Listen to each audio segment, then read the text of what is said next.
Hi everyone, I am in my hotel backyard in Chiang Mai. Anyway, we're getting ready to go to Elephant Nature Park. Super excited. It is a rescue sanctuary for elephants.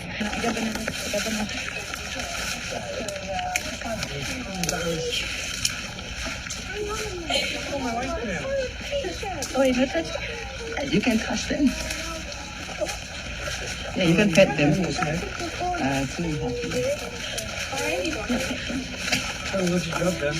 Hi everyone, we are still in Pub Street in Siem Reap. I'm gonna try the famous Anchor beer.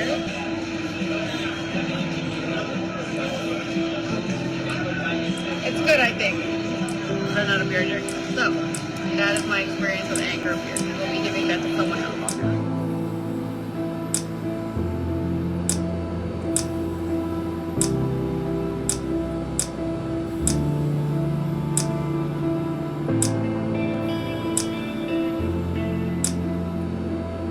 My name is Mayuri Saxena and I have ALS. ALS has taken away my ability to move and my ability to speak. But it will never take away my voice, and it's with this voice that I am asking you to co-sponsor and pass the expanded access bills. House Bill 8662 and Senate Bill 4867. Today, I consider myself the luckiest man on the face of the earth. You may have heard of ALS. It is also called Lou Gehrig's disease. ALS is 100% fatal, but before it takes your life, it slowly paralyzes all the voluntary muscles in your body. I cannot move, eat or breathe by myself. The only thing I can move is my eyes. That is how I am telling you my story today. And ended up on a wheelchair. Supposedly I have a life-threatening disease, but that's not going to stop me from changing the world. In 2016, my life changed. First, I began stumbling for no reason. My muscles were weaker and I noticed one of my legs had started to atrophy. I saw numerous doctors, orthopedic surgeons, podiatrists, and physical therapists. No one anticipated I had a fatal disease at 32 years old. Most people with ALS die within 3 to 5 years. I was diagnosed 4 years ago. I am living on borrowed time and only Congress can turn back the clock to give me a chance to fight for my life. Every day I am dying a little bit more, waiting for access to promising drugs that are trapped in clinical trials. If this bill had existed when I was diagnosed, it is possible that I wouldn't be using eye gaze technology to talk to you today. I think some of the important lessons that you should really take to heart is, of course, be grateful for the people around you, for what you have. And I know that's, people say it all the time, be grateful for what you have, but really, one day, I was walking, and the next day you're not. Today I am 36 years old. I worked hard to earn my International Affairs degree from George Washington University. I went on to get a double master's in International Affairs and in Public Administration. I interned at the State Department. I lived in Virginia. International public policy was my passion. I lived in your world. I was you, your chief of staff, your legislative director, your daughter.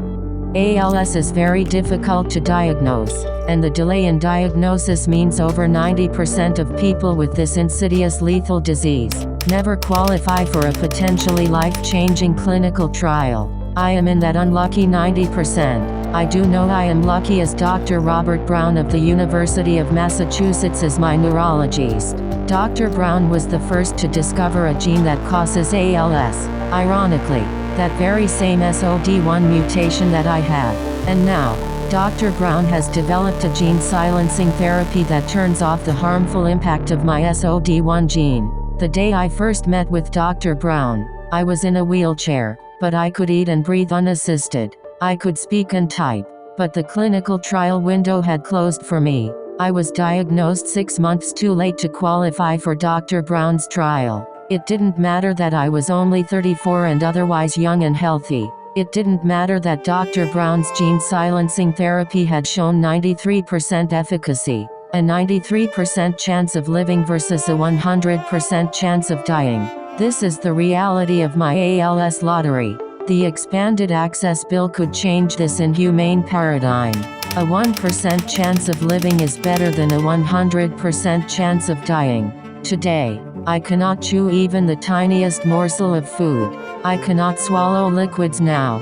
I get all my nutrition through a feeding tube in a hole in my abdomen. Today, I cannot even swallow my own saliva. A nurse regularly suctions the saliva out of my mouth so I don't choke.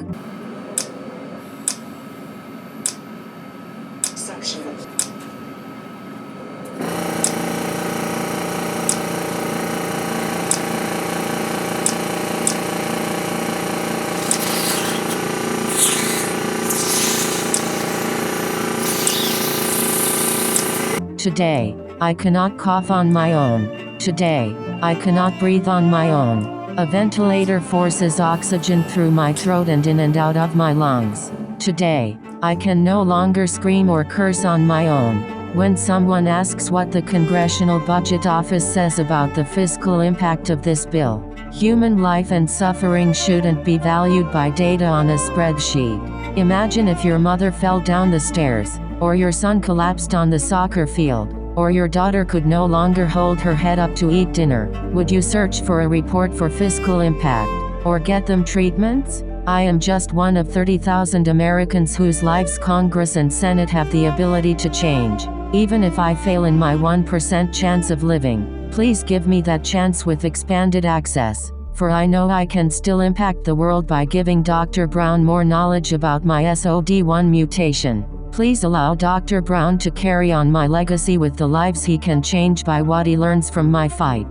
And if it's too late for my life, please use my voice in honor of all those people who come after me. For every 90 minutes, another American is diagnosed with ALS.